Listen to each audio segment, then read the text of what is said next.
O Zika é uma arbovirose importante, presente no nosso meio em menor quantidade, mas é um diferencial entre a dengue e o chikungunya.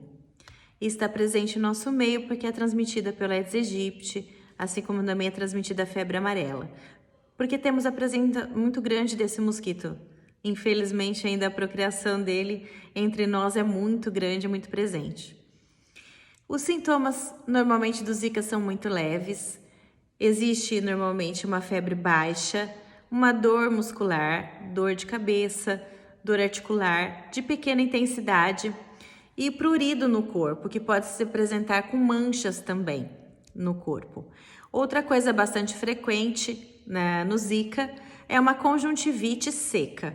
Uma conjuntivite que não apresenta uma secreção ocular, como se apresenta numa conjuntivite bacteriana comum, que é bem presente na comunidade. Esses sintomas, eles podem durar de 3 a 7 dias e a pessoa pode ter uma incubação anterior de mais ou menos 5 a 7 dias também, quando ela é picada pelo mosquito. Então, na presença dessas doenças, é importante que ela esteja na sua residência, afastada do seu trabalho e utilizando repelentes para que outros mosquitos não a piquem e continuem essa cadeia de transmissão para outras pessoas. Assim funciona para todas as arboviroses. Então, o ser humano, ele passa a ser um hospedeiro daquele vírus. Então, naquele momento em que ele está num período de transmissão, ele tem esse vírus presente no seu sangue e outros mosquitos adultos, quando o picarem, eles se infectam e aí durante toda a sua vida adulta, todas as pessoas que eles picarem, eles podem transmitir essa doença.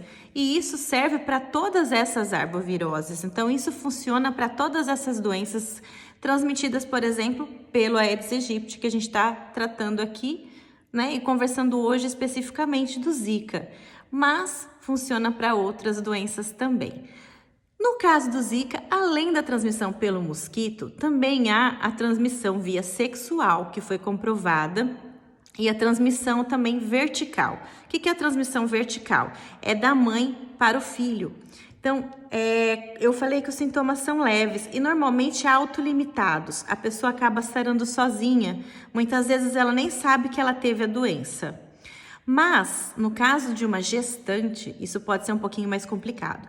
Principalmente se ela teve essa infecção no primeiro trimestre da gestação, nos primeiros 3 meses.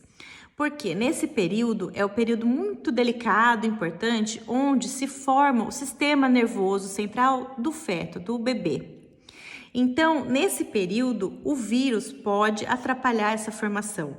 Então, essas crianças podem ter o problema ao nascimento de microcefalia, por conta de defeitos que ocorrem na formação desse sistema nervoso central.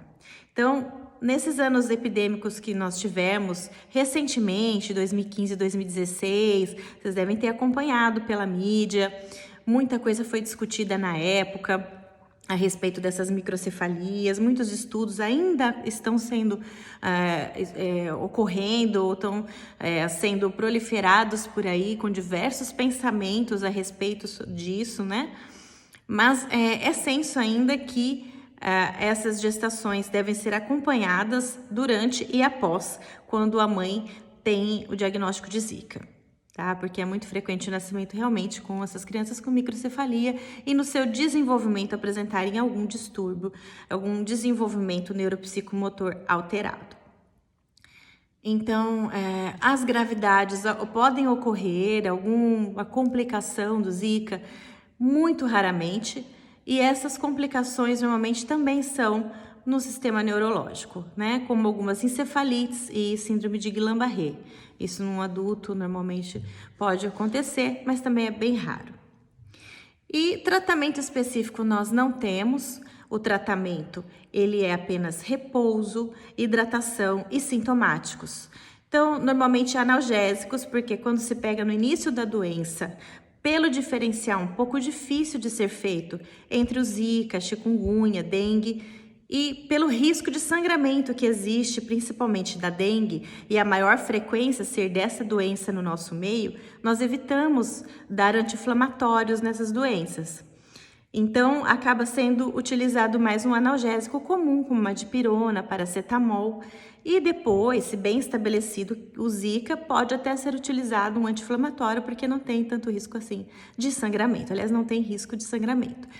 Mas, se houver dúvida, é melhor evitar e utilizar apenas um analgésico comum. Existe exame laboratorial a ser feito para se saber com certeza se é Zika ou não, tá? Então, sobre o Zika, acho que o importante é isso. Já falamos dos dados epidemiológicos ontem, então, que a doença ainda existe, apesar de 5.300 casos estarem sendo distribuídos no Brasil, a gente sabe que eles ainda continuam ocorrendo mais na mesma região do país, que é o Norte e o Nordeste, desde que eles foram introduzidos aqui com maior frequência, né, nesses anos a partir de 2015. E é muito importante que a gente fique de olho e vendo o tempo todo sobre os criadouros do mosquito para tentar evitar a proliferação dessas doenças no nosso meio.